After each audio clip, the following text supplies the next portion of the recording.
Hoy es domingo de resurrección. Amén. Amén. ¿Y qué día es? 20 de abril del 20 de abril. 2025. Ay, Dios mío. Y ya estamos terminando el primer trimestre, o cuatrimestre, enero, febrero, marzo, abril. Wow. Parecía que hacía poco que habíamos estado en Navidad. Y ya estamos en abril. Increíble. Bueno, hoy es día en que se celebra en todo el mundo cristiano el día de la resurrección de nuestro Señor Jesucristo.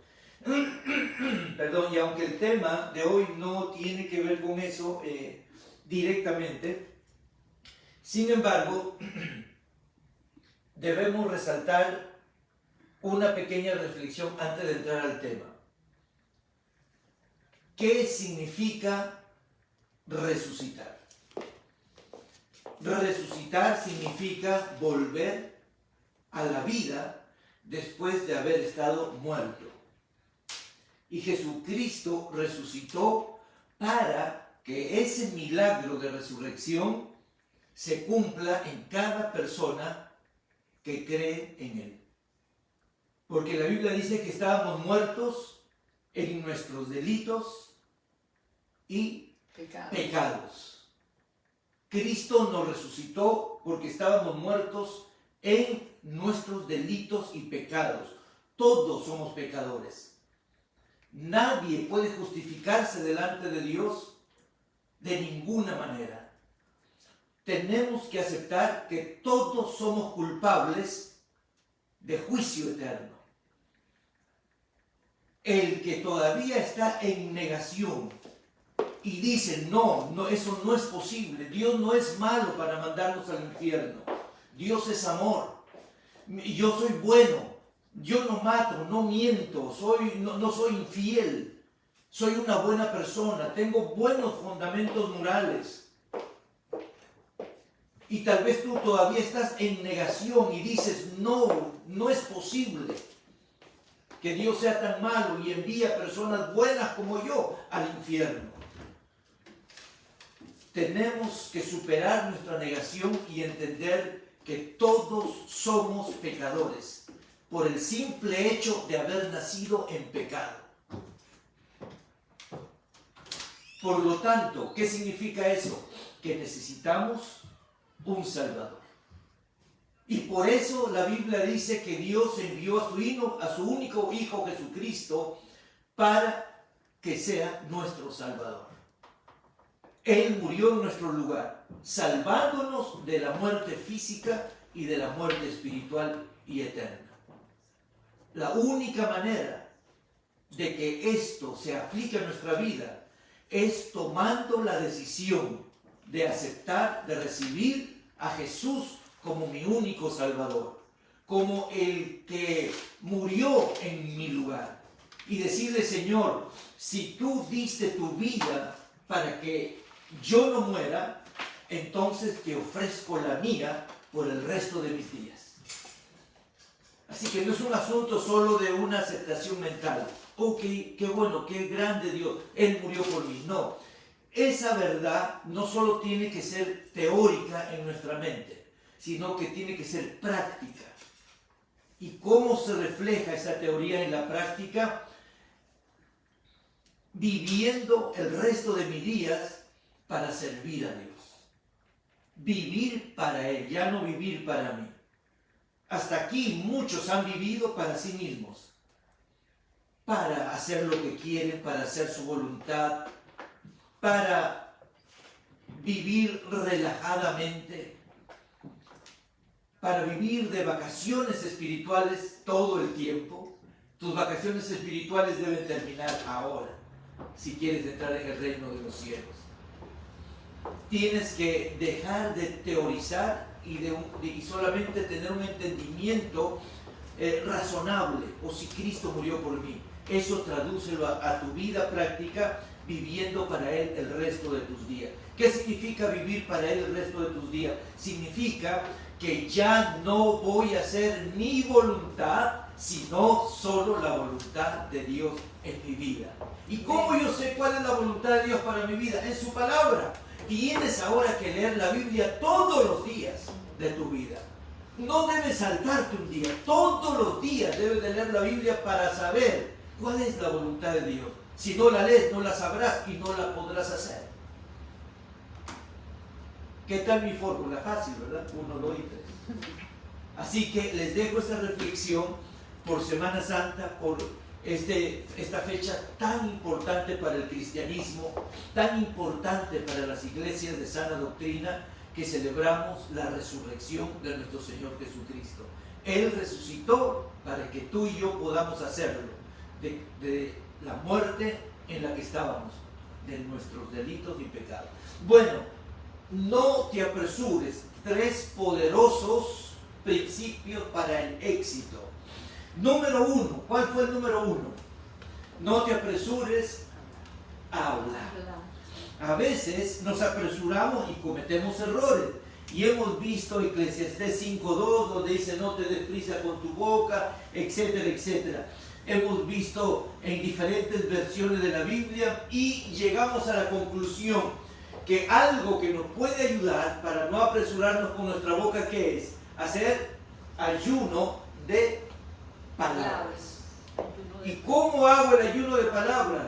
Con un voto de silencio, ¿verdad? Un voto de silencio. Número 2, la semana pasada comencé el punto número 2. La Biblia dice, no te apresures ¿a qué? A enojarte. En Eclesiastés 7:9 dice, no te apresures en tu espíritu a enojarte, porque el enojo reposa en el seno de los necios.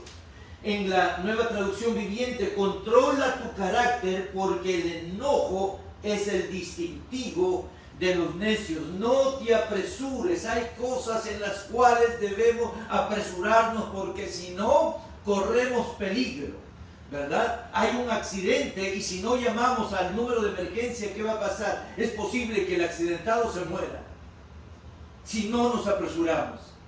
Hay, de acuerdo al contexto, situaciones en las que hay que apresurarnos y hay situaciones en las que no debemos apresurarnos, porque si lo hacemos vamos a terminar como necios. Realmente ya lo somos si nosotros tenemos esa práctica. Bueno, y hablamos de todos estos pasajes. El que tarda en airarse es grande en entendimiento, etcétera, etcétera. Santiago, por esto, mis amados hermanos, todo hombre sea pronto, ¿para qué? Para oír. Para oír, pero tardo para, ¿cuál fue el primer punto? Que debemos ser tardos ¿para qué? No debemos apresurarnos, ¿para qué? Hablar. Para hablar, y también tardos para airarse, o no apresurarnos a airarnos, a echarnos aire, ¿o no? No, ¿verdad? No es airarse eso. No, airarse de enojarse, ¿verdad? De entrar en furor, porque la ira del hombre no obra la justicia de Dios. Y expliqué ese versículo con los siguientes versículos, ¿verdad? Y finalmente, la semana pasada hablé de 5 razones científicas por las que la ira es mala. Número 1, porque impacta el corazón. Hay gente que en un ataque de ira le ha dado un patatús. ¿Cómo se dice en Panamá? Patatús. Así es, un patatús. Le ha dado un patatús. ¿Y a dónde terminó? En el hospital. En el hospital y otros tristemente en el cementerio, porque ahí quedaron, ¿verdad? Así que, ¿por qué, amigos, hermanos, seguir irritándonos? Y se han dado cuenta que la mayoría de las veces por la que nos enojamos, y a veces es incontrolable el enojo, son por cosas que no valen la pena. Por ejemplo, los conflictos entre maridos. Está comprobado que más del 90% de los conflictos en el matrimonio son por tonterías. Son por cosas que realmente, si uno lo piensa, uno debería pasarlo por alto, ¿verdad? Como enseña la Biblia, que debemos pasar por alto la ofensa de las personas. Si la Biblia me enseña que ofensas, insultos de personas debo pasarlo por alto, ¿cuánto más situaciones que son pequeñas, ¿verdad?, en esta relación matrimonial? Número 2, daño al sistema digestivo. Lo que nosotros sabemos como el parasimpático, ¿verdad?, que causa inflamación y una serie de cosas, de problemas físicos. Número 3, altera el cerebro. La ira altera el cerebro, la activación excesiva de la amígdala distorsiona la percepción y puede llevar a reacciones desproporcionadas. Hay personas que en un momento de furor han dicho cosas o han hecho cosas que después no se acuerdan que le dijeron, no se acuerdan que lo hicieron. Oh, yo hice eso, no, yo dije eso, no. Pero es que su cerebro distorsiona la percepción. Y número 4, relaciones sociales afectadas. La ira descontrolada daña las relaciones personales y sociales, generando conflictos innecesarios, ¿verdad? Realmente, si las personas aprendieran a controlar la ira, el 50% o más del 50% de las personas que se casan en el mundo terminan en divorcio.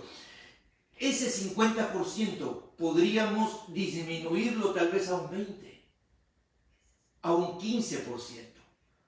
La ira, la gente dice, es el conflicto, es que no sabemos manejar el conflicto. El problema del conflicto no es el conflicto, es la ira que no podemos controlar. Si yo controlo mi ira, no hay conflicto. ¿Qué les parece? Entonces vivimos en una sociedad. Vivimos en Estados Unidos, en Latinoamérica, o vivimos en Centroamérica, o en el Caribe, o vivimos en Europa, o en Asia, o en Oceanía, o en África. Vivimos en un mundo realmente que está completamente alterado. Completamente alterado. Que si nos... a ver, ¿cómo lo explico? Prevención, es la palabra que buscaba. Prevención. Los gobiernos tienen ministerios de prevención.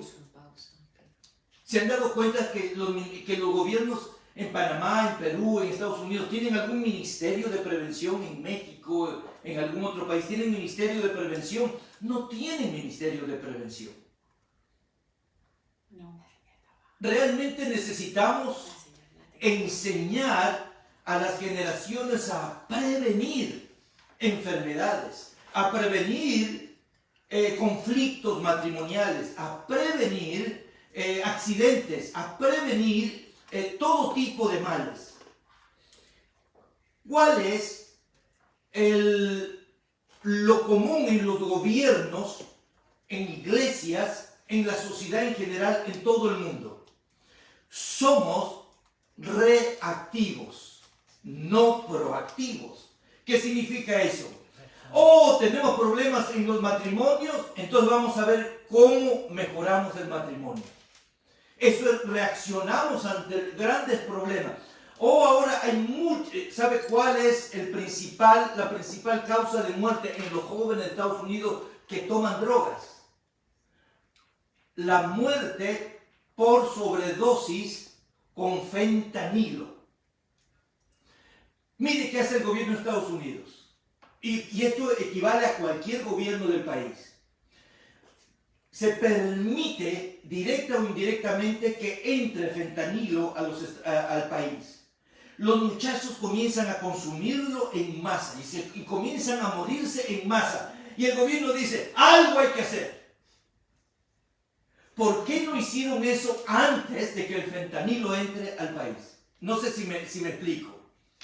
Ellos son proactivos o son, ¿cuál es la otra palabra que dije? Reactivos. ¿Son reactivos o proactivos? Reactivo es que reaccionan ante un problema. Proactivo es que yo voy a actuar antes de que suceda el problema. Los gobiernos, mira, yo antes creía que Estados Unidos tenía unos gobiernos maravillosos. Cuando vivo aquí ahora casi 30 años me doy cuenta que es igualito que en cualquier otra parte del mundo. Yo también. Rateros, inmorales, corruptos, miren a Biden. de todo. aquí hay de todo, o sea que aquí no nos escapamos.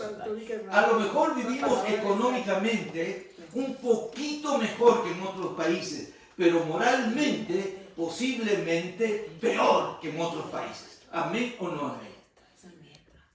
Y en el aspecto de la prevención, las escuelas no previenen los problemas de los alumnos. En las universidades no hay una cultura de prevención.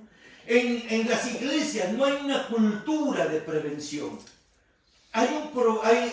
Y no quiero meterme en ese tema mucho, ¿verdad? Porque hay mucho que podría compartir. Pero mi punto es, hermanos queridos, si nosotros sabemos, si está probado científicamente y de otras maneras, de que la ira es un tremendo problema que daña las relaciones sociales, ¿por qué nuestros gobiernos no previenen eso?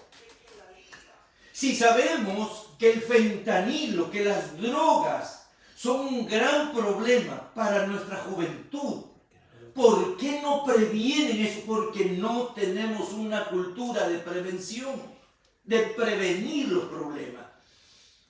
Esa gente que nos gobierna han estudiado en universidades prestigiosas. Son personas inteligentísimas, hombres y mujeres que nos gobiernan en todos los países.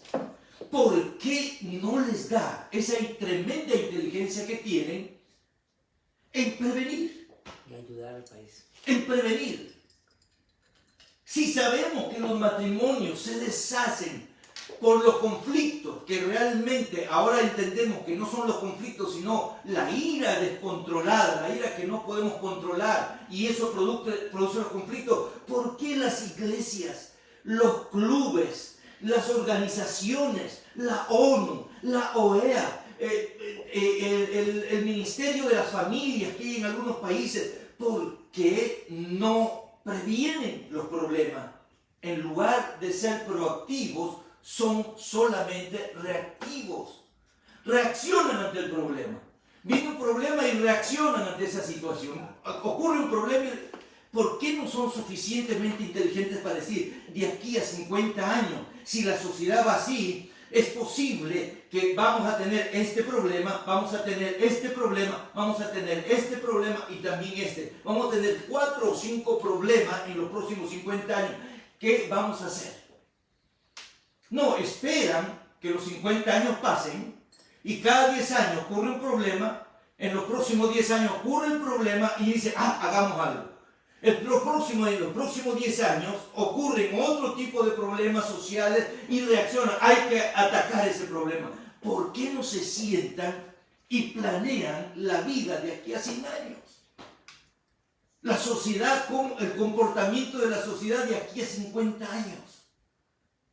Ahora hay inteligencia artificial. Usen la inteligencia no solo personal, usen la inteligencia,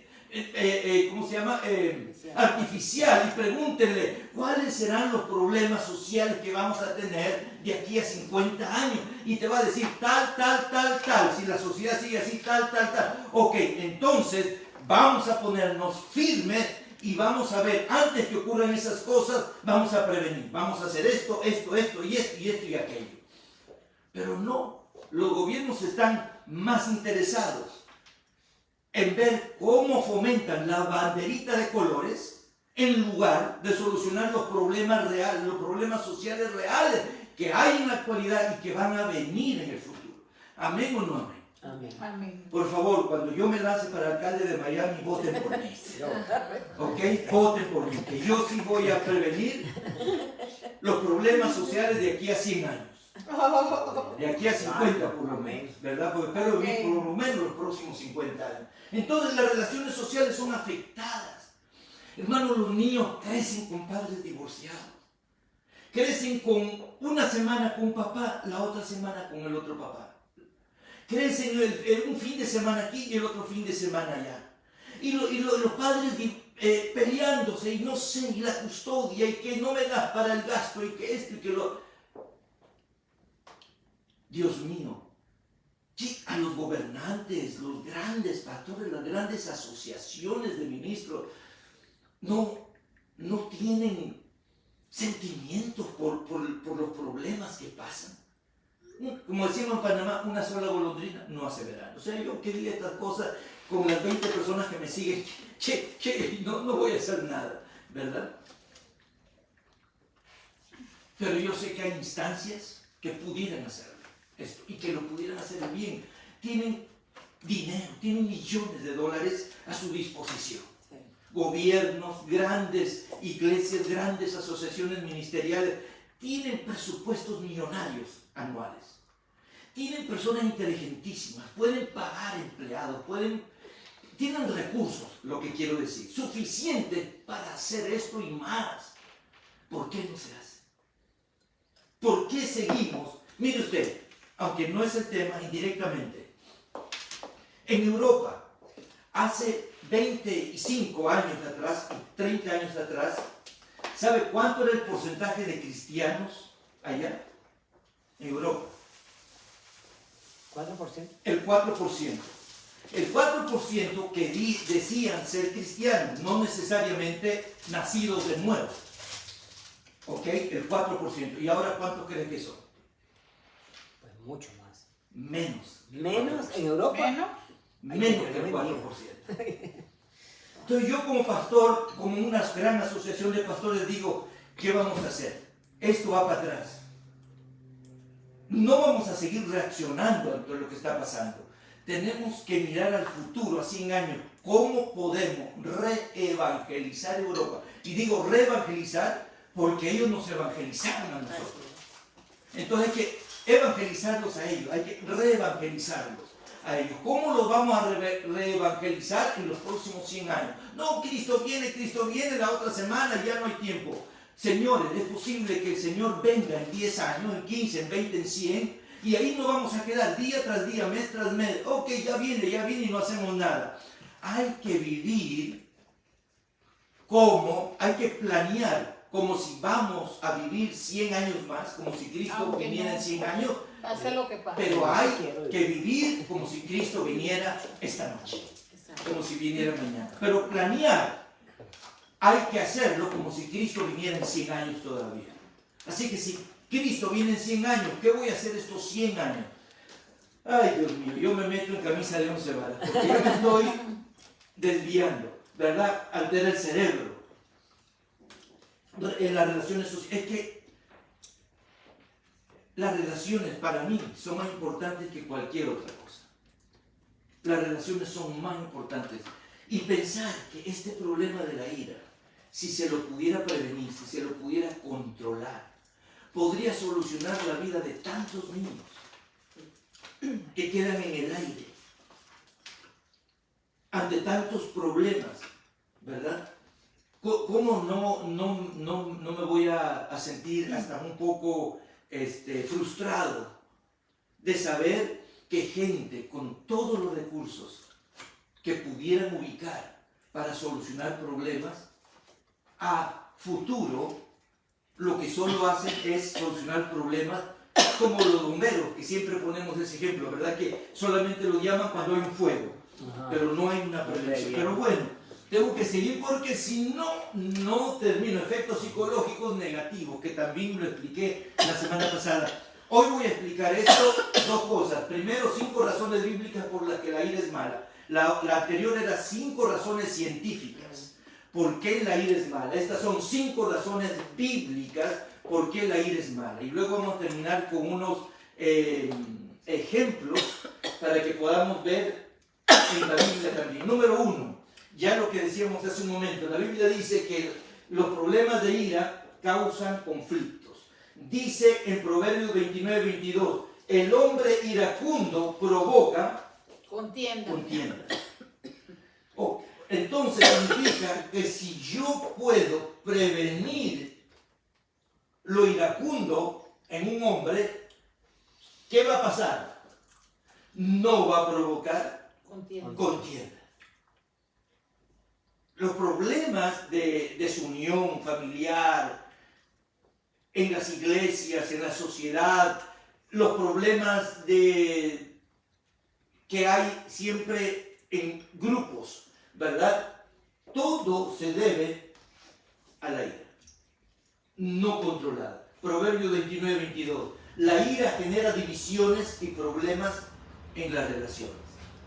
Así que, número 1, según la Biblia, dice que causa conflictos. Número 2, conduce al pecado. Conduce al pecado, porque el conflicto, la ira provoca contienda, provoca conflicto. Si yo tengo ira, ¿he pecado? No he pecado. Pero si yo no la puedo controlar y me lleva a decirle a mi esposa cosas horribles y barro el piso con su personalidad, la uso de estropajo y le empiezo a decir hasta de lo que se va a morir y le empiezo a insultar, y hay gente que a sus hijas o a sus esposas hasta le dicen prostituta con la mala palabra, ¿verdad? Y la prostitutan todo el tiempo, a cada rato. Mientras tenía ira, yo no había pecado, pero ahora estoy en problema, ahora estoy en pecado, y un pecado grave. Tú sabes lo que dijo el Señor, que si yo le insulto a alguien, si tú le dices fatu a tu hermano es la persona más cercana a ti, o sea, tu hermana, tu esposa, o la esposa al esposo, o los padres a los hijos. Si yo le digo fatu, eres, dijo el Señor, ¿qué? Culpable de juicio de muerte.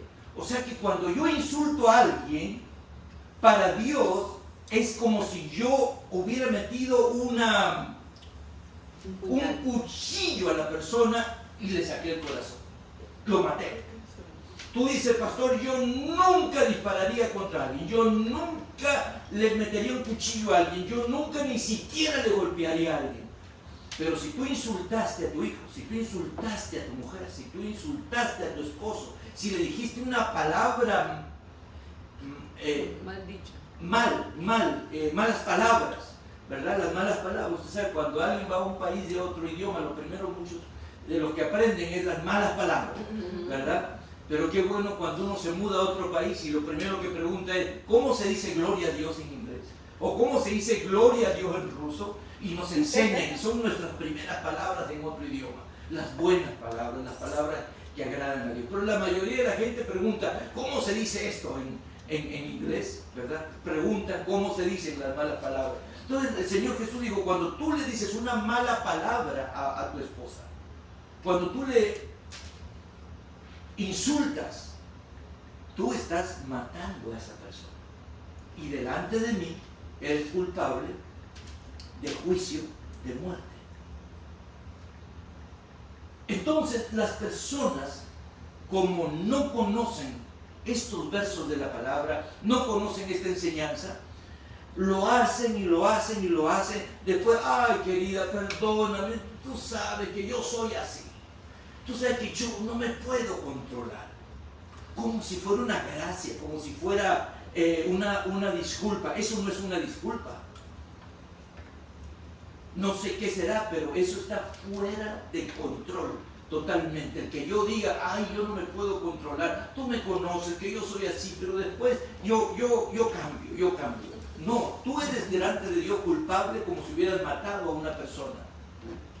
Pero como no conoces las escrituras, lo haces y lo haces y lo haces. Ojalá todos supiéramos lo que la Biblia enseña, ¿verdad? Así que conduce al pecado. La palabra de Dios dice en Efesios 4:26, airaos, pero no pequéis. O sea, yo puedo enojarme sin pecar, pero puedo enojarme y también pecar. No está mal enojarse. Lo malo está no controlar el enojo y comenzar a expresar tu enojo desmedidamente. No se ponga el sol sobre vuestro enojo. ¿Qué significa no se ponga el sol sobre vuestro enojo? Significa que la manera como te irrita y no pecas es que no guardes tu enojo por más de 12 horas. o por más de 24 horas. Si tú guardaste tu enojo por más de 24 horas, ya es pecado. Si tú guardaste tu enojo por más de 24 horas, ya es pecado. La Biblia dice, no se halla en ustedes raíz de amargura. ¿Sabe cómo se produce la raíz de amargura en las relaciones? En cualquier tipo de relación. Primero, alguno en la relación se irrita, no tiene control sobre su ira, insulta a la persona, la otra persona, ¿qué le pasa a la otra persona? ¿Es de hierro o de plástico o de roca y no siente? Claro que lo va a sentir. ¿Qué es lo primero que va a hacer? Es que se siente mal, se siente mal. Y se va a enojar contra la persona que lo insultó. Entonces ahora tenemos dos personas con ira. Pero la persona insultada no solamente tiene ira, sino que tiene un sentimiento mal contra esta persona que lo insultó. Si esta persona insultada no lo perdona en 24 horas, ese sentimiento va a pasar a otro nivel. ¿Y cómo se llama ese nivel? Resentimiento. Porque primero tuvo un sentimiento, hasta ahí está bien. Cualquiera se siente cuando alguien nos dice algo. Pero si yo no lo perdono, más bien me enojo con esa persona y le digo otra cosa, o no le digo, pero se lo digo solo en mi mente. Pero eso equivale a decirlo verbalmente. Según la Biblia, lo que nosotros le decimos a otra persona en la mente equivale a decirlo verbalmente delante de Dios. Entonces me siento, luego de 24 horas ya hay resentimiento. ¿Qué es resentimiento? Es que lo que yo sentí ayer, ahora lo siento 2 veces. Es doblar algo. Resentimiento es que ahora yo lo siento peor que ayer. Y si yo dejo pasar más días y más días, ese resentimiento, imagínate, cada día lo doblas el re, doblas el re, doblas el re. ¿Cuántas veces te estás sintiendo mal con esa persona? Esa cantidad de veces que tú vives resentido o resentida se llama amargura. Y la Biblia dice, no se halla en vosotros raíz de amargura. Una persona amargada no es feliz. Y aunque Dios no nos llama a ser felices, pero es parte de la bendición de la salvación. Porque la Biblia dice que no perdamos el gozo de nuestra salvación. Así que el gozo, la felicidad que debemos tener aquí, la perdemos por el sentimiento, resentimiento y amargura. No vale la pena. Mira, hay gente que dice, si vamos a vivir tan pocos años en la tierra, vivamos, divirtámonos y gocémonos aquí, pues pequemos, porque la vida es corta. Mira, qué manera de pensar. Mi manera de pensar es todo lo contrario. Si la vida es corta, portémonos bien. Si la vida es corta, oiga, hagamos de esta corta vida un cielito aquí en la tierra. Hagamos que este poquito de tiempo que vamos a vivir, por favor, valga la pena. Hay 2 maneras de pensarlo. Tú piensas que la vida es corta, así que goza, peca, vete a discotequear y a tomar y a drogarte y a alcohol, etcétera, etcétera. O puedes pensar, la vida es corta, así que si es corta voy a vivirla bien, para que valga la pena esta vida. Tú decides qué tipo de pensamiento quieres seguir. Entonces la ira nos lleva a pecar. Nos lleva a pecar. Y el pecado que la ira nos lleva a pecar es un tipo de pecado que equivale al asesinato, como lo expliqué hace un momento. El tipo de pecado al cual nos lleva la ira es o equivale al asesinato. La gente dice, no, yo jamás mataría ni a una mosca. Ah, no, claro que no. Pero si tú insultas a las personas más cercanas a ti, tú las estás asesinando realmente. Y delante de Dios, tu juicio equivale a ese tipo de pecado, ¿verdad? Número 3, destruye la paz interior, de lo que decía hace un momento. Destruye la paz interior. Dice la Biblia, por eso, deja la ira y desecha el enojo. Deja la ira y desecha el enojo. ¿Cuál es la diferencia entre ira y enojo? Es más leve el enojo. La ira es la emoción de ira no expresada. El enojo es cuando lo expreso. ¿Por qué? Hay gente que retiene la ira y pasa por un santín, ¿verdad? Pasa por un buen cristiano, mira, ni se enoja, pero no saben todo de la ira retenida que tienen adentro y en algún momento les puede salir, ¿verdad? Entonces, por eso la Biblia hace la distinción. Hace la distinción. La gente cree que la persona que se irrita es aquel que lo expresa y que dice y que insulta y que levanta la voz y que grita. Mire ese hombre iracundo. Pero este hermano, mira, es calladito, y no saben todo lo que lleva por dentro. Sí. Así que el uno y el otro están mal. La ira guardada, una ira no expresada, equivale a el enojo. Es lo mismo, delante de Dios. Delante de los hombres no hacemos la diferencia. Por eso, deja la ira. La ira es la emoción, la ira es el sentimiento y el enojo es la expresión de ese sentimiento. Por eso dice, deja la ira y desecha el enojo. No te excites en manera alguna a hacer lo malo. Salmos 27:8. La ira roba la tranquilidad.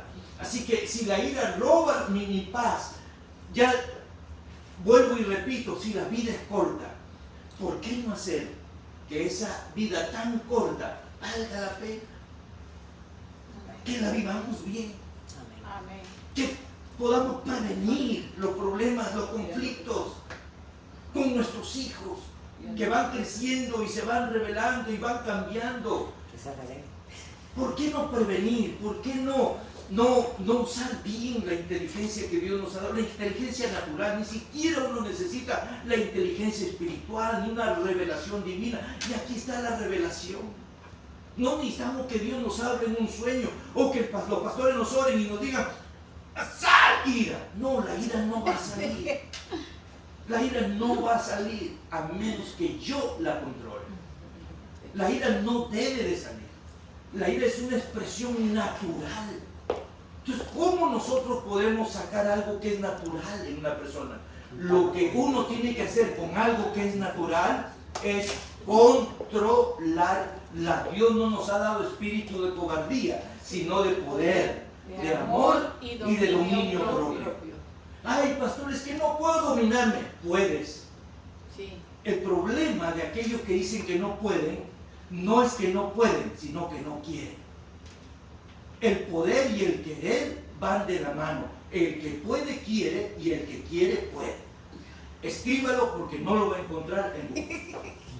Deja la ira y desecha el enojo, ¿verdad? Porque eso te afecta tu paz interior. Mira, a mí la paz es uno de los beneficios de la salvación más grandes que el hombre puede recibir, y no hay nada como vivir en paz con Dios, con los demás y con uno mismo. Dice la Biblia, si fuera posible, estar en paz con todas las personas. Dice, si les fuera posible. ¿Por qué si les fuera posible? Porque hay veces que otras personas nos hacen conflicto y está fuera de mi poder, ¿verdad? Está fuera de mi capacidad el controlar. No puedo controlar a los otros, pero puedo controlarme a mí mismo. Por eso la Biblia dice, si fuera posible, dice, cuando esté dentro de tus posibilidades, debes estar en paz con todas las personas. Número 4, es una trampa espiritual. Dice la Biblia, el necio da rienda suelta a su ira, pero el sabio sabe dominarla. En Proverbios 29:11, no controlar refleja falta de sabiduría. Es una trampa espiritual. El necio da rienda suelta a su ira, pero el sabio sabe dominarla. O sea, la persona espiritual sabe dominarla. La única manera de dominar la ira es teniendo a Jesucristo en nuestro corazón. Y aún así hay personas que supuestamente tienen a Cristo en su corazón y no se pueden dominar. Se les es difícil dominar la ira. Pero con Cristo, dice la Biblia, todo es posible. Con Cristo todo es posible. Así que si no has aceptado a Cristo en tu corazón, este es el momento para aceptarlo. Si tú no puedes controlar la ira, mira, la Biblia no dice que la ira es pecado. El pecado está en la falta de control de la ira. La palabra clave es control. O controlo mi ira o no lo hago. ¿Quién hace la diferencia? La diferencia lo hace Cristo en mi vida. Hasta aquí, a veces uno ha luchado con su propia fuerza, así lo controlo una vez, lo controlo dos, pero las 20 siguientes no puedo controlarlo. Puedo después controlar una, dos, tres veces, pero 20 después no puedo controlar a esas 20 después. Pero cuando tenemos a Cristo en nuestro corazón, controlamos 20. Tal vez una o dos no podemos controlar, pero las próximas 20 las controlamos. Otra vez una o dos, tal vez, aún con Cristo en mi corazón no puedo controlar, pero las próximas 20 las puedo controlar. No sé si me expliqué la diferencia. Con Cristo todo. ¿Y por qué, pastor, teniendo a Cristo una o dos o tres veces vas a fallar? Porque no somos perfectos todavía. Porque todavía no somos perfectos. Y en nuestra carne vamos a pecar. Pero hay una diferencia. Antes yo la practicaba, ahora no. Es una trampa espiritual. Y número 5, ¿verdad? Esta es la más importante para mí. Puede apartarme de mi salvación. La ira puede quitarme, puede borrar mi nombre del libro de la vida. Usted sabe que cuando uno se convierte, el Señor tiene un libro, dice la Biblia, que se llama el libro de la vida, y escribe nuestro nombre. Pero la Biblia también enseña que es posible que nuestro nombre sea borrado. Y mire usted, dice, y manifiestas son las obras de la carne, que son adulterio, fornicación, inmundicia, lascivia, contiendas, disensiones, herejías, envidias, homicidios, borracheras, orgías. Ay, yo no leí ira, ¿verdad? ¿O sí? Sí, no, pero ahí está. Iras, ahí está.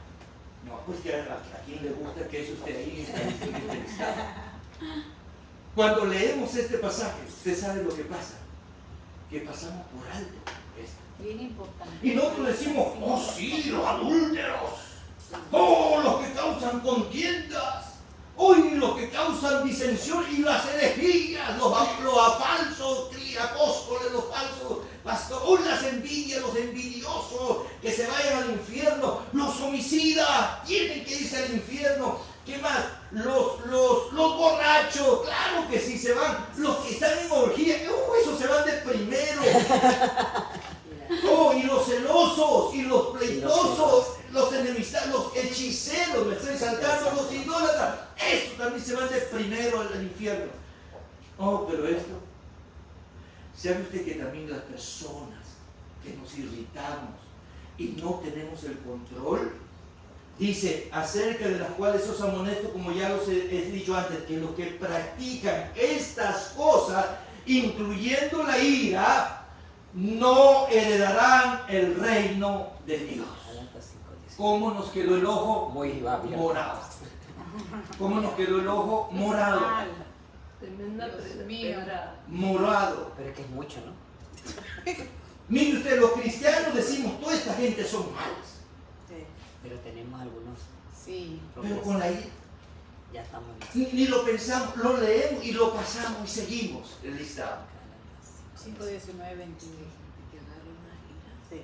La ira no controlada, puedes tú ser pastor, apóstol, maestro de Biblia, puede ser la esposa del pastor, el esposo de la gran pastora, puede ser los hijos de los pastores, puede ser diácono, puede ser el tesorero, puede ser el evangelista, el que llena estadios, puede ser quien quiera, puede ser el cristiano simple que va a las iglesias los sábados para que el domingo esté listo el templo.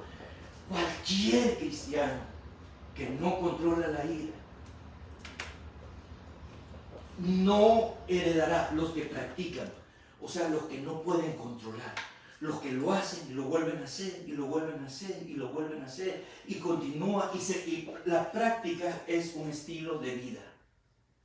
Para entenderlo mejor, si ya uno tiene un estilo de vida y ha normalizado en su vida la ira, las mujeres ya normalizaron que su marido es así. Y ellas están mentalmente convencidas que van a envejecer y van a morir con un marido así. Aunque vaya a la iglesia, oh, mi marido es pastor, pero mira que ese hombre es iracundo. Y ya lo normalizaron en su vida.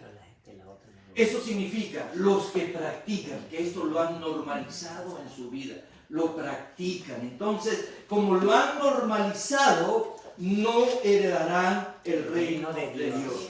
Mira, la mente nuestra, en la cultura cristiana, la mente nos da para pensar, oh, pues un idólatra sí debe ir al infierno.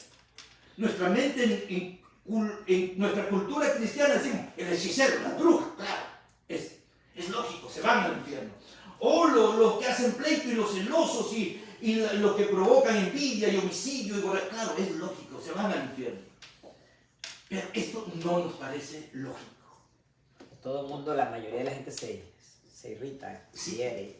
Sí, y el problema no es que nos irritemos, es la falta de control sobre la ira. Estos no heredarán el reino de Dios. Esto casi no necesita explicación. La explicación que estoy dando es solo un énfasis a lo que ya está escrito, pero no lo estoy explicando porque ahí está claro, ¿verdad? Está claro. Ay, Padre Celestial, Dios mío, Señor de los cielos, yo no soy aquí la mejor persona para hablar de este tema, pero estoy siempre esforzándome. Amén. Pero las personas de mi edad, y mientras más mayores o viejos nos ponemos, menos, ¿cómo se dice? Tolerante. Menos tolerantes somos, ¿verdad? Entonces una persona mayor tiene que luchar con la tolerancia. Y yo he sido tolerante toda la vida, pero entonces con la edad se expresa un poquito la intolerancia, ¿verdad? Pero entonces hay que controlarlo. Que alguna vez no me vaya de boca y diga algo o que lo exprese, está bien, porque lo hago, pero no es mi práctica. Algunas veces he caído, he fallado, pero no es normal en mi vida. Cuando es normal en mi vida, cuando es una práctica es que lo hago constantemente, diariamente, ahí es que no voy a heredar el reino de los cielos.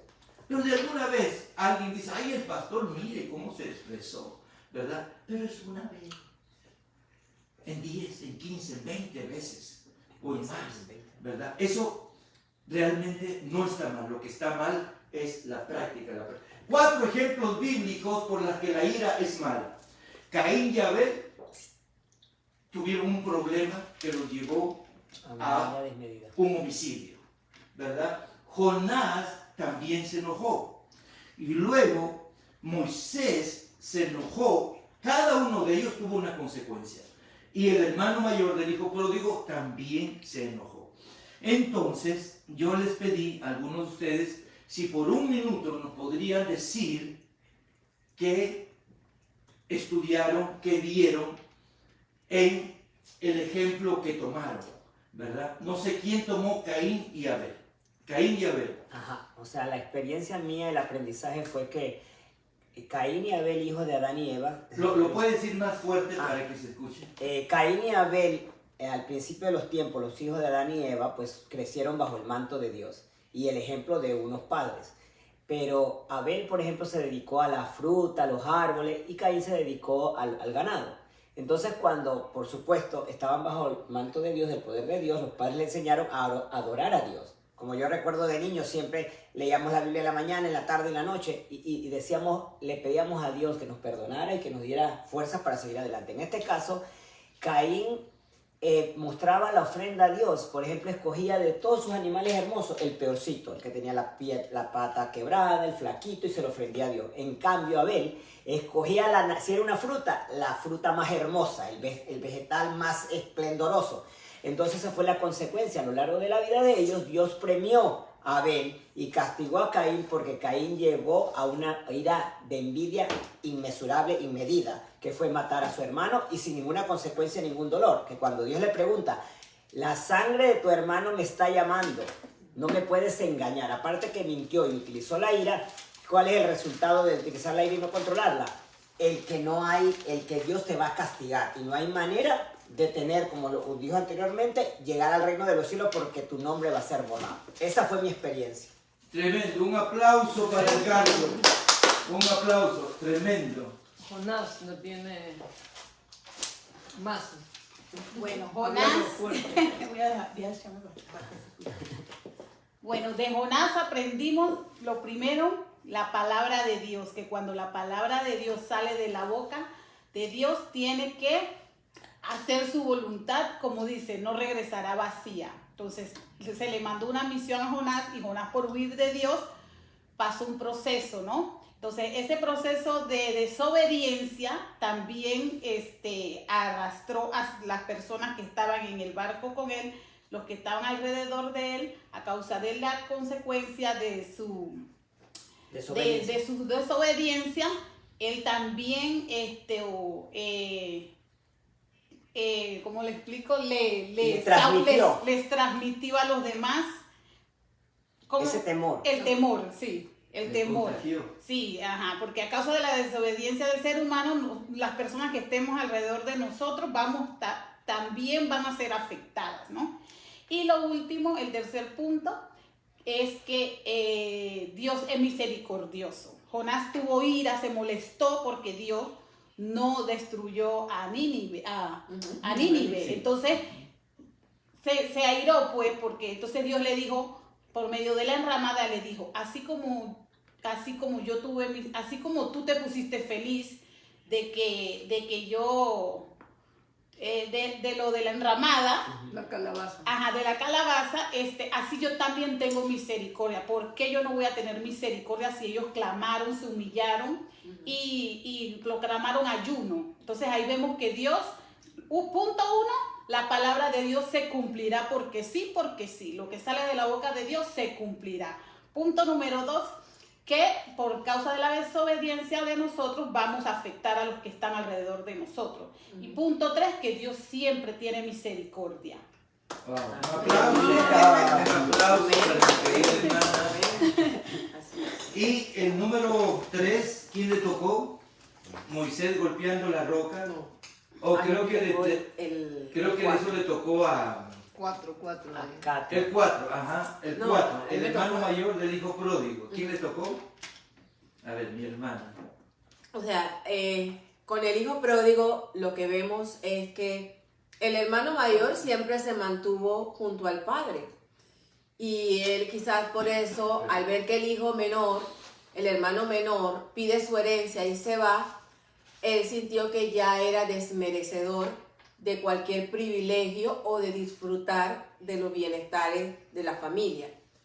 Pero cuando el hermano regresa, el padre lo recibe, lo perdona, y eso provoca ira en el hermano mayor, al punto que el hermano mayor ni siquiera quiso participar de la fiesta que el padre hizo. No solamente no participó, sino que cuando el padre sale a buscarlo, él le reclama y le dice, si yo estoy contigo todo el tiempo, nunca has sacrificado nada por mí, porque este que se fue, vendió su fortuna, la dilapidó, por este sí vas a hacer una fiesta, y no solamente vas a sacrificar un carnero, sino el más gordo. Entonces ahí vemos que ahí entran celos, ahí entró la ira y también un poco la envidia, porque el hecho de que el hermano menor regresa y el padre lo recibe, no hay reclamos, no hay rechazo, todo lo contrario, le pone vestido, le pone anillo, o sea, le dio ese sentido de pertenencia. Entonces ahí vemos que esa ira en el caso de él es lo que lo afecta. Tremendo. Amén. Tenemos los cuatro ejemplos. Déjenme rápidamente darles mis conclusiones a cada uno de estos.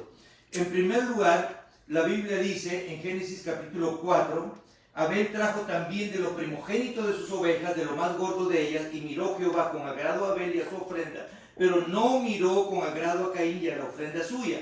Ya Edgardo lo explicó. ¿Y qué dice el versículo? Estoy en el 5. Y se ensañó Caín en gran manera y decayó su semblante. Entonces Jehová dijo a Caín: ¿por qué te has ensañado y por qué ha decaído tu semblante? Si bien hicieres, no serás enaltecido. Y bueno, siguiendo, Caín le dijo a su hermano Abel: salgamos al campo. Y aconteció que estando ellos en el campo, Caín se levantó contra su hermano Abel y lo mató.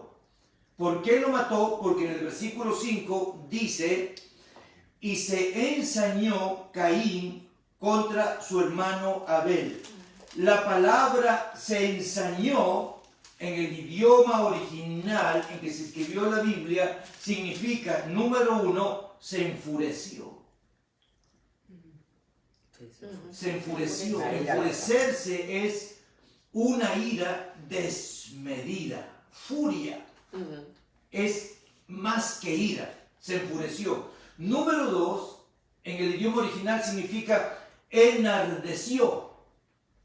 Se enardeció. Número 3, hacer inflamar su furor. O sea, ese furor que sentía es como que se le echó como combustible al fuego. Y se estalló, se inflamó su furor. Número 4, significa impacientarse. Se impacientó con su hermano. Y número 6, ardió en ira. Todo eso significa la palabra se ensañó. Entonces aquí hay un problema bien grande. Hay gente que no puede controlar su ira. Qué horror. Hay gente que la controla un poco, gente ahí que va, ahí bien que mal. Y hay gente que de verdad no puede. Necesitan ayuda urgentemente. En la de Jonás dice, en este está más claro, en Caín y Abel dice se ensañó y ya vimos lo que significa, pero en Jonás sí dice claramente se enojó cuando Dios mostró misericordia hacia Nínive, demostrando una actitud egoísta. Jonás se enojó y la palabra enojar significa estar enfurecido, lo mismo que la misma palabra que estábamos estudiando en el caso de Caín y Abel, estar enfurecido. En el caso de Moisés, que golpeó la roca, en números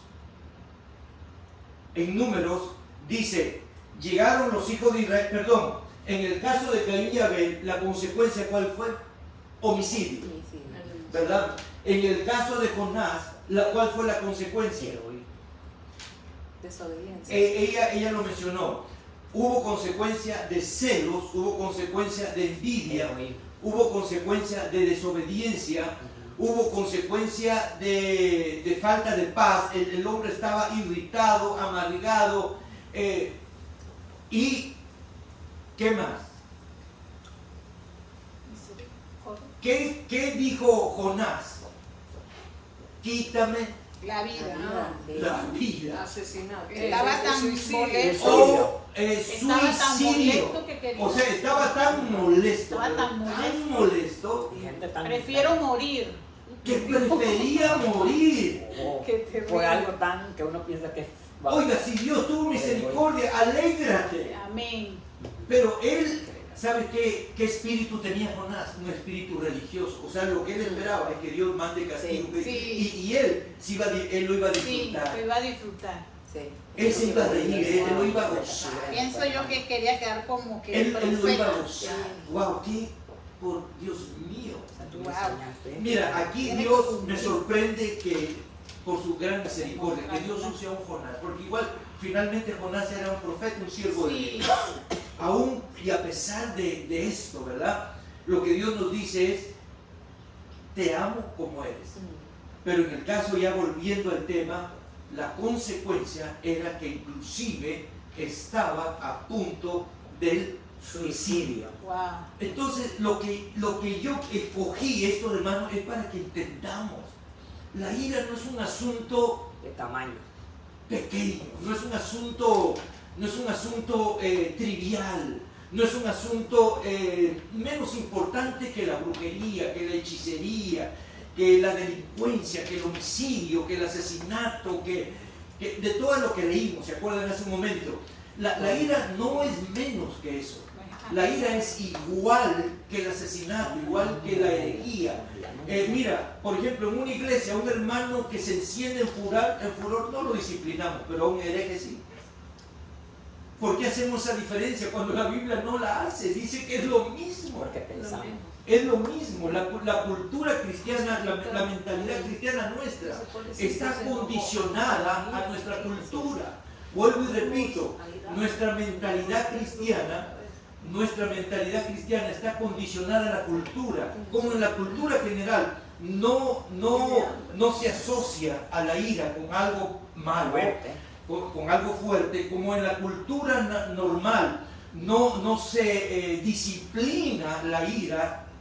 Entonces, cuando vemos que en la Biblia dice que la ira está al nivel de otros pecados gravísimos, nuestra mentalidad cristiana no se alinea al pensamiento de Dios, sino a la cultura en la que nos hemos criado. Entonces, Jonás, eso es terrible, hermano. Estamos viendo cosas terribles. Moisés golpeando la roca. Mire, Moisés golpeando la roca. Llegaron los hijos de Israel, toda la congregación al desierto de Sin. Ahí murió María. Habló el pueblo contra Moisés diciendo, porque no había agua, ojalá hubiéramos muerto cuando perecieron nuestros hermanos delante de Jehová. ¿Por qué hiciste de traer la congregación para morirnos en el desierto? Y nos has traído a este mal en lugar de estar en Egipto, porque no hay agua para beber. Y se fueron Moisés y Aarón delante de la congregación de la puerta del tabernáculo de reunión y se postraron ante los rostros, y la gloria de Jehová apareció, y el Señor le dijo a Moisés, toma la vara, reúne la congregación tú y Aarón tu hermano, y hablad a la peña a la vista de ellos, y ella dará agua. Dice, y le sacarás agua de la peña, darás de beber a la congregación y a sus bestias. Entonces Moisés tomó la vara delante de Jehová como él le mandó. Mira lo que el Señor le mandó. Le dijo, número 1, dice, toma la vara. Número 2, habla a la peña. Y número 3, el resultado será que la peña te va a dar agua y vas a dar de beber a la gente y a las bestias, a los animales. Entonces Moisés tomó la vara de delante de Jehová como él le mandó. Sí lo hizo, tomó la vara. Pero él hizo algo que Dios no le había mandado. Habló. Y reunieron Moisés y Aarón a la congregación delante de la peña y les dijo, oíd ahora rebeldes, os hemos de hacer salir aguas de esta peña. Entonces alzó Moisés su mano y golpeó la peña con su vara 2 veces y salieron muchas aguas. ¿Cuál fue el error de Moisés? El Señor le dijo, habla a la peña. Y él golpeó. No la golpees. ¿Y él habló a quién? Al pueblo. No, el Señor nunca le dijo regaña al pueblo. Si tienes que regañar a alguien, regañan a la peña. Dile, peña, ¿por qué no me das agua? Dame agua ahora. Y va a salir. Él se enfureció con el pueblo. Mira, a veces nosotros nos creemos superiores a Dios. Vemos la maldad de la gente, vemos la rebeldía de la gente y nos ensañamos en contra de ellos. Y creo que hasta cierto punto es justo que uno sienta una ira santa, como Cristo sintió el Jueves Santo cuando vio que la gente estaba en el templo vendiendo palomitas y intercambiando monedas, ¿verdad? Y él con ira botó todo el pueblo. Creo que hay una ira santa, pero cuando pasa esa línea, ¿verdad? Es una ira religiosa. Es una ira religiosa. Él se ensañó contra el pueblo, en lugar, le habló fuerte al pueblo, en lugar de hablarle fuerte a la peña. El Señor le dijo que golpea a la peña, no le dijo que golpee. Y lo golpeó una vez, lo golpeó 2 veces. ¿Sabe qué estaba haciendo ahí Moisés? Estaba sacando su ira contra el pueblo. Como no le podía golpear al pueblo, entonces golpeó a la peña. Y no una, 2 veces. Una por ti, una por mí y otra por el Señor. ¿Y cuál fue la consecuencia, pastor? ¿Cuál fue la consecuencia? ¿Cuál es la consecuencia? La consecuencia le dijo, por cuanto no creíste en mí para santificarme delante de los hijos de Israel, por tanto no meteréis esta congregación en la tierra que les he dado. Significa que Moisés nunca entró a la tierra prometida. Sí, no entró. Moisés tenía la capacidad física, la salud física para entrar y llegar hasta allá, sí. La salud mental y todo lo demás que se necesita que un líder necesita tener para llevar el pueblo hasta la meta final lo tenía. Con todo y ser el caudillo más grande de la historia de la Biblia. Yo lo hubiera perdonado. Por ser, aún cuando él fue el líder más grande, no hay otro líder más grande que él en toda la Biblia. Humano, el líder humano más grande de toda la Biblia para mí es Moisés.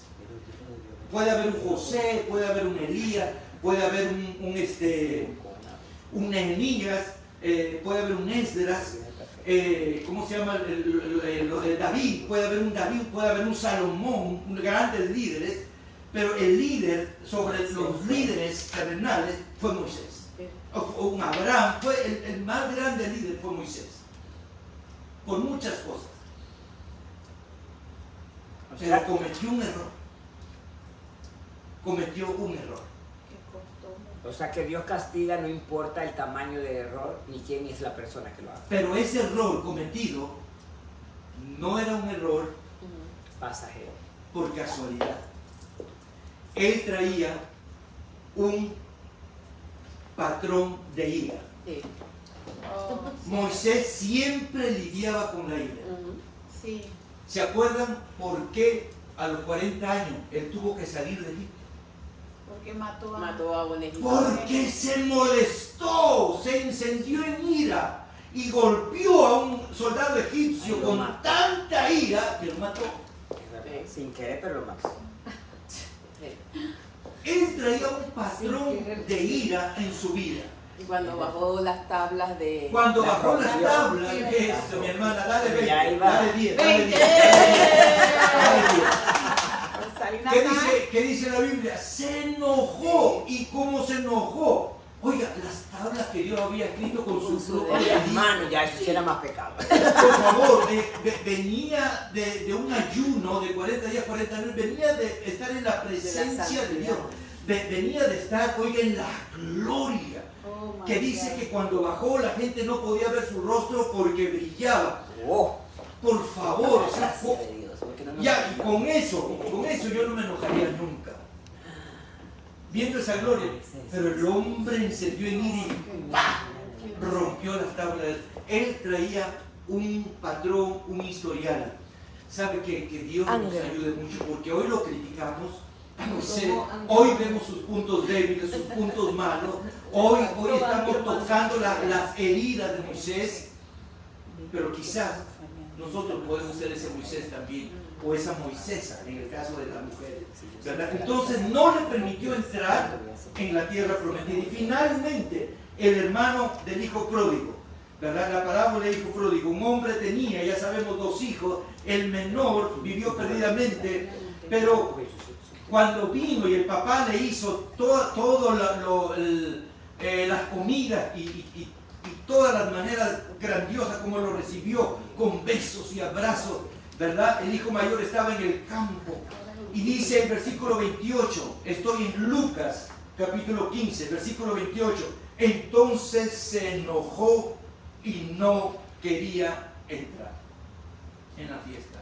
Se enojó. Salió por tanto su padre y le rogaba que entrase, mas él respondiendo dijo al padre, he aquí tantos años te sirvo, no habiéndote desobedecido jamás. No quería la hermana. Y nunca me has dado ni un cabrito para gozarme con mis amigos, pero cuando vino tu hijo que ha consumido tus bienes con rameras, has hecho matar para él el becerro gordo. Él entonces le dijo, hijo, tú siempre estás conmigo y todas mis cosas son tuyas, mas era necesario hacer fiesta y regocijarnos porque tu hermano era muerto y ha revivido. Se había perdido y es hallado. ¿Cuál fue la consecuencia del enojo de este hermano? Dice, le has dado un cabrito por cuanto vino lo consumió. La consecuencia del hijo mayor era que tenía un espíritu religioso. El espíritu religioso no nos permite tener misericordia de las personas. Él como hermano mayor hubiera tenido misericordia de su hermano menor. Hubiera dicho, papá, qué bueno que tú hiciste esto. Me hubiera gustado estar aquí desde temprano para también yo haber podido abrazarlo y besarlo y recibirlo, ¿verdad? Papá, ¿qué puedo hacer yo para aumentar un poco todo este espíritu de celebración? ¿Qué puedo aportar? ¿Verdad? Pero sin embargo, él con envidia, como dijo mi hermana, dijo, este tu hijo lo ha consumido todo, tus bienes en rameras, has hecho matar un becerro gordo y a mí nunca me has dado nada. Oiga, el papá nunca le había dado nada.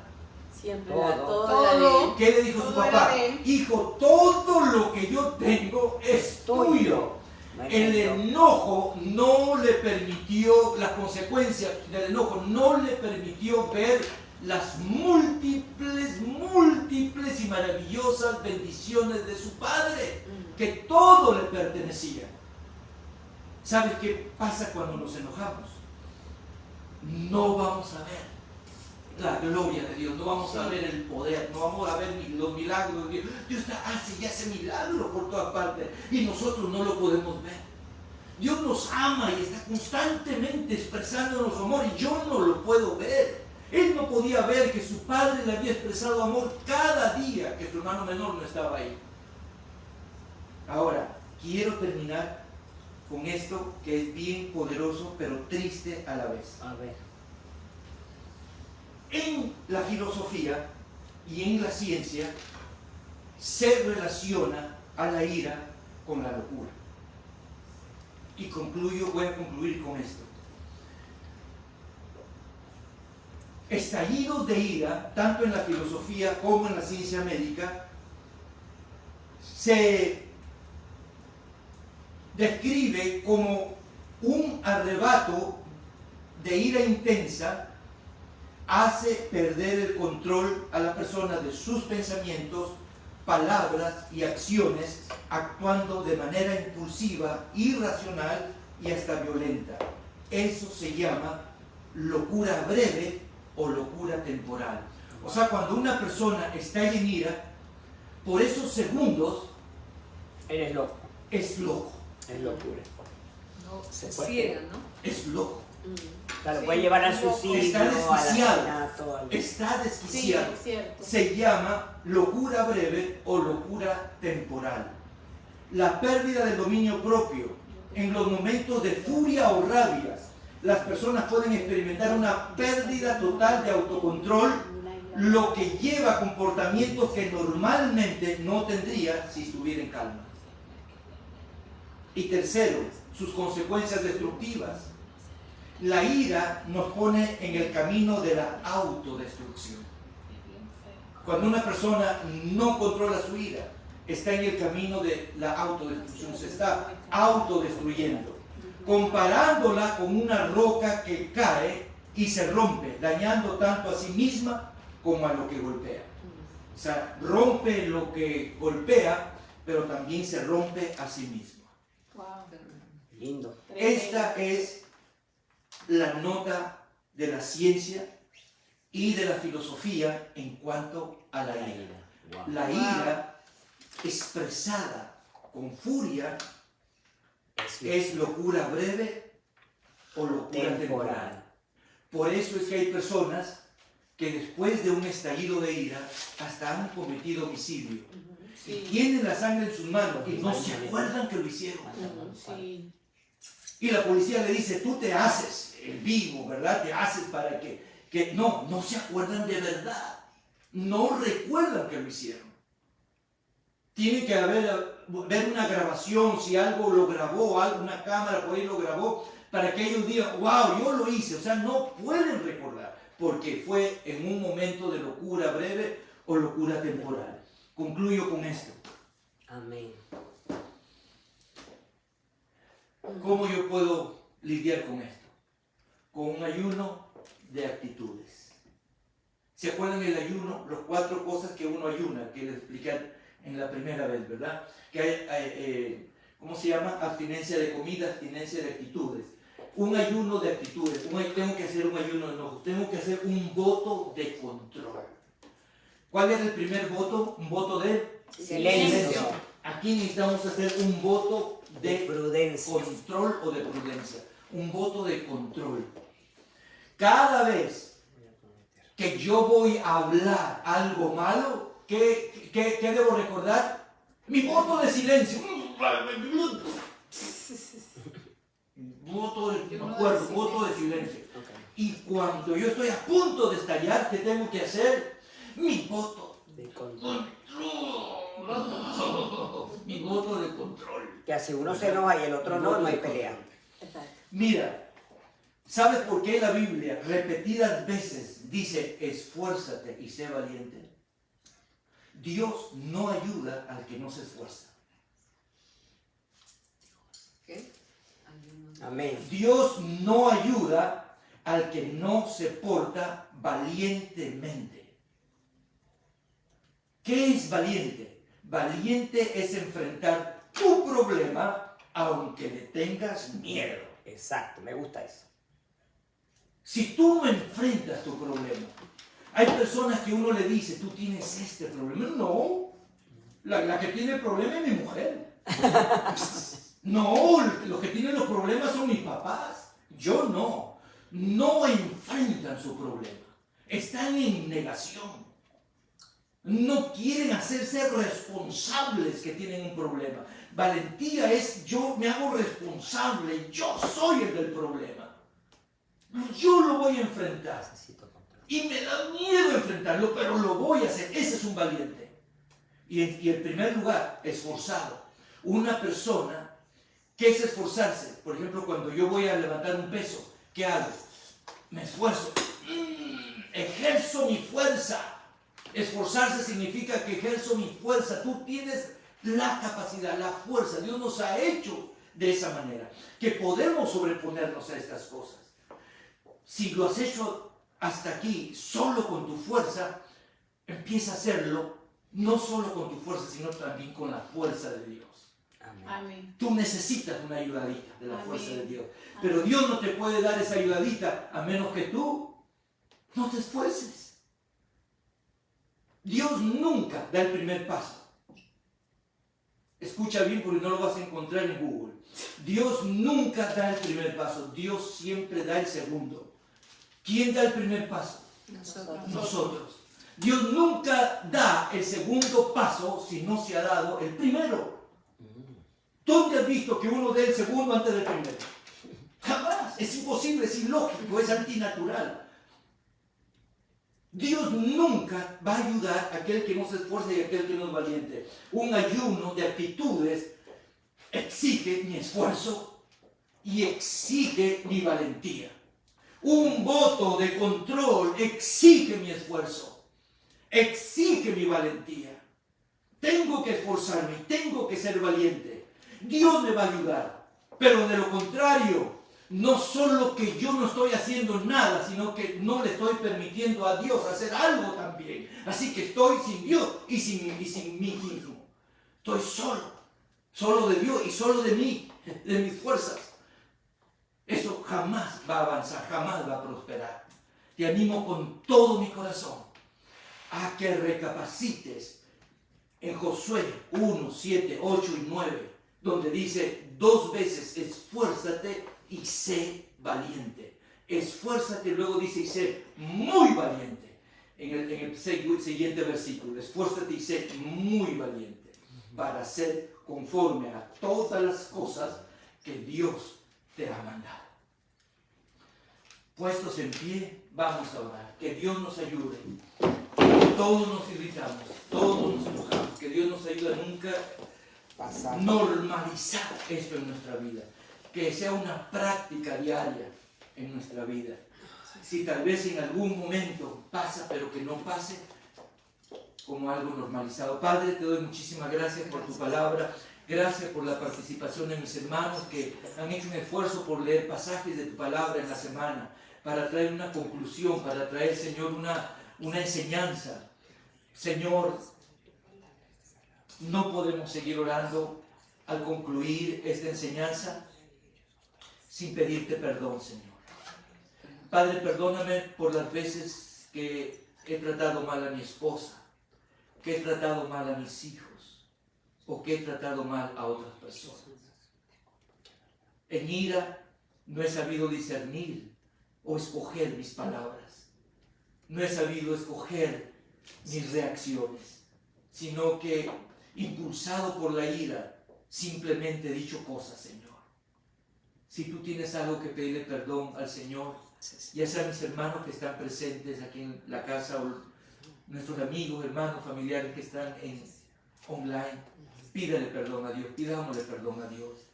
Señor, perdónanos, porque la ira descontrolada en tu palabra nos enseña que es similar a la brujería o a las orgías o, Señor, a los pleitos, a las disensiones, o es igual, Señor, que a otros pecados vergonzosos como la infidelidad.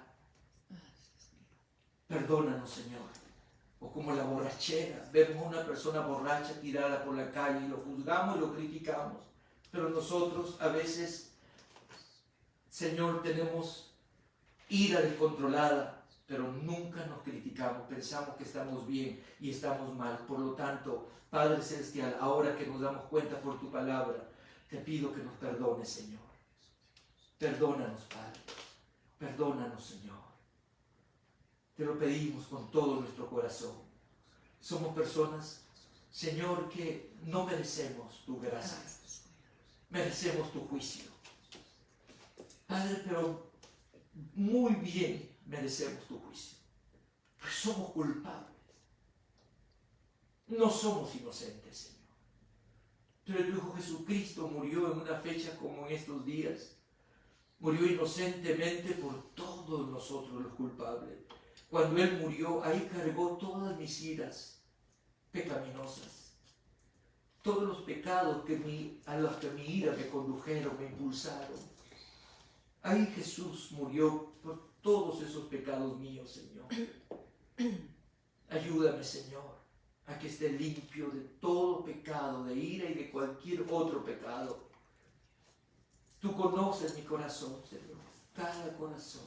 Es rebelde a su manera. Todos somos rebeldes a ti, Señor, a nuestra propia manera. De acuerdo, Señor, al contexto de las cosas que nos han pasado. ¿Cómo pensamos? El nivel de conocimiento de las Escrituras. Todos somos, Señor, rebeldes a nuestra propia manera. Perdona nuestras rebeldías. Perdona nuestra falta de control. Perdona porque no pensamos en ti ni en nadie cuando nos irritamos. Que tú seas el primero y el último en nuestra mente y en nuestro corazón, Señor. Ayúdanos, Señor. Sin tu ayuda, por más que yo me esfuerce y sea valiente, no lo voy a lograr. Mi esfuerzo y mi valentía necesitan tu respaldo y tu apoyo, Señor. Gracias, Señor. Te lo ruego, te lo pido en el nombre de Jesús. Gracias, Señor. Amén. Gracias, Padre, en el nombre de Jesús. Amén. Ay, Shalom, paz. qué buena estuvo el día en la plática. Sí. Shalom, paz. Maranata. Cristo viene y el tiempo se acaba. Sí, lo que pasa es que ahora nos quedamos con una lista grande de diagnóstico personal de qué es lo que estamos haciendo para corregirlo, porque ahí hay, o sea, yo digo, no tengo ira, pero tengo que pedirle perdón a Dios. Qué hermosa enseñanza. Erradiquemos la ira de nuestras vidas y también de nuestras familias. Quiero bendecir este ministerio. Tú puedes ofrendar hoy mismo a través de CEL al 305-497-7673.